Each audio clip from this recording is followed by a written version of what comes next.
আপনারা যারা মাঠ বাগানে লাগানোর জন্য বাজেটের ভিতর এরকম টপ সেটিং গাছ নিতে চাচ্ছেন, তারা এই গঠনের গাছগুলো নিতে পারবেন। দেখতে পাচ্ছেন এই গাছগুলোতে অলরেডি মুকুল চলে আসছে। হ্যাঁ, মুকুল আসছে। এই গাছগুলো এই বছরে লাগিয়ে আপনারা এই বছরেই ফলন খাইতে পারবেন। এবং এই গাছগুলো হাইট আপনার হচ্ছে 6 ফিট 5.5 ফিট হাইটের গাছ। গোড়া থেকে যদি আমরা হিসাব করি, এটা হচ্ছে লম্বা টাইপের। এর চাইতে যদি বড় সড়ো গাছ লাগাতে চান, সেটাও আমাদের থেকে পারবেন। এবং অপরদিকে আমরা যদি এই পাশে যদি ক্যামেরাটা দেখাও, যে এই গাছটা যদি দেখা, এটা হচ্ছে শর্ট টাইপের গাছ, খাটো টাইপের গাছ। যদি ছাদে লাগাতে চান, যে বাজেটের ভিতরে, এটা এইগুলো কিন্তু টবে, এটাতে দেখা যাচ্ছে টবটা আসলে কত বড় দেখেন।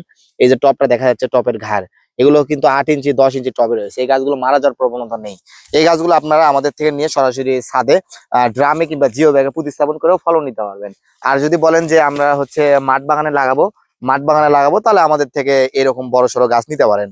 হয়তো এই গাছগুলো আবার ছোট টবেরও গাছ পাবেন, ওগুলো দাম আর একটু কম পাবেন, কিন্তু এতটা কোয়ালিটি না। সেগুলো আপনার মারা যাওয়ার চান্স রয়েছে এবং গাছগুলো নষ্ট হওয়ারও চান্স রয়েছে। তো পারিতপক্ষে চেষ্টা করবেন যে বড় সড়ো টবের গাছ নেওয়ার, কারণ মুকুলযুক্ত যদি এই সিজনে ফলন খাইতে চান, তাহলে এগুলোই আপনার জন্য পারফেক্ট হবে।